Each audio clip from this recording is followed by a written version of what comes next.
Another lesson here in the New Testament is Fake series. This lesson is titled Uncontrolled Hebrews, Controlled Messiah.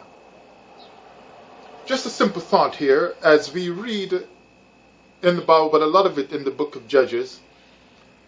When the Hebrews were in a bad spot and they were taken over by their enemies, as soon as a powerful one came up in their midst, like a Samson, they would just go and fight back and take their freedom.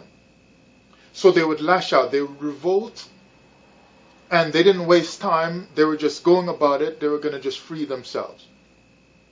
So they could act out as soon as the power came among them. They would just do it. So these were what I'm calling in this lesson uncontrolled Hebrews. Nothing was going to box them in and say, no, you can't do that. You can't be free because of this and that.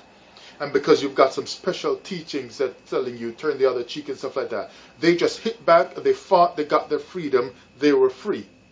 And they could now praise the God of Israel. Go back to their life. The New Testament, however, shows the most powerful so-called Hebrew who himself said before Abraham was I am, and said all power is given unto me in heaven and in earth. But he was so controlled, unlike the uncontrolled Hebrews who could just do whatever when the power came. But this one, from supposedly the tribe of Judah, had all power.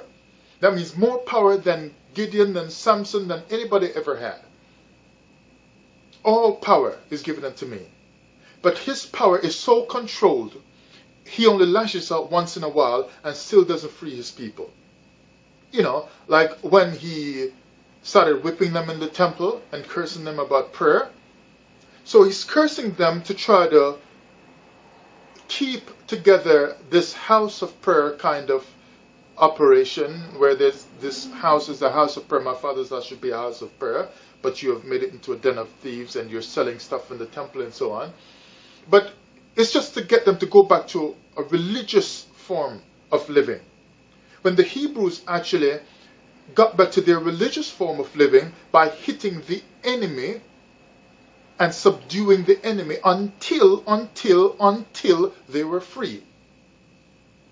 He didn't just whip a few Hebrews or a few people around them and tell them, look, stop that. This should be the temple of the Lord. Or this should be the altar where we offer sacrifices on. The Hebrews didn't just do that. They went all the way until they were free. And if they lost the war, they would come back again when they're able to, when they grew up in power again, and they'd hit again.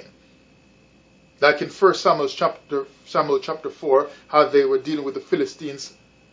And the Philistines were so even afraid that the Philistines had to fight harder, saying, these be mighty gods. See what they did to the Egyptians?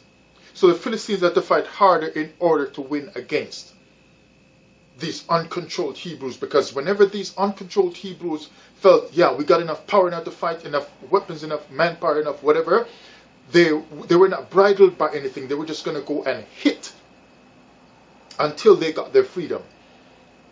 So they just hit any time. As soon as the power came, they just hit back against the enemy. Because we're going to get our freedom no matter what. This controlled master Hebrew, Jesus the Messiah, known by various Hebrew names. He has such controlled anger and such controlled kinds of thinking and so on, that he only lashes out once in a while, like when I just mentioned right there. He only lashes out once in a while to try to doctor a situation, but he never goes all the way. Is he shortchanging you? Of course he is. If you're a Hebrew, he's shortchanging you, because he's got the most power, but he is the most controlled. As if he's working for the enemy. You know, when someone in politics has sold out to an opposing side or a different country, they look to the public like they're for the people and like they're doing what their government wants, when they're really working for another government. So they only go so far to let the public think they're on their side, but then they pull back and they say, well, we can't really pass that bill right now and so on because of whatever, because it will help the people too much. Why? Because they're serving another government. You see that? Jesus only goes so far with the power that's given unto him in heaven and in earth, all of that power, he only uses it to go so far to make the people of Israel, the Judahites, all the Israelites that were there at that time in the New Testament, think that he is for them with his power of whipping and whatever. He only goes so far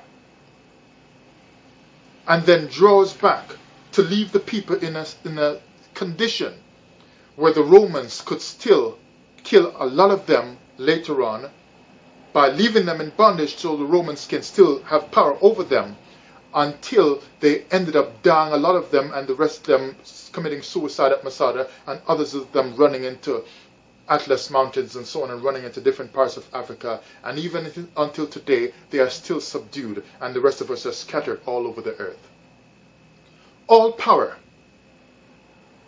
But he only goes so far until he leaves them into their captivity, and they don't even know it, because like a frog being boiled alive, they are lulled to sleep. And the New Testament lullaby continues even to this day, because this Messiah, fake Messiah, Justus Brutus Christus, with all the power in heaven and in earth, never did even as much as the Hebrews of the Old Testament, who had less power than him, did. Even Hebrews were sometimes going to fight wars when they were not supposed to go, like when Moses told them, don't go because the Lord is not with you, and so on. At times when the Hebrews didn't have all their power backing with them because they were living in transgression and so on, they were still willing to fight and to hit at the enemy. But Justus Brutus Christus of the New Testament never gave any powerful blow to the enemy and left his people for dead.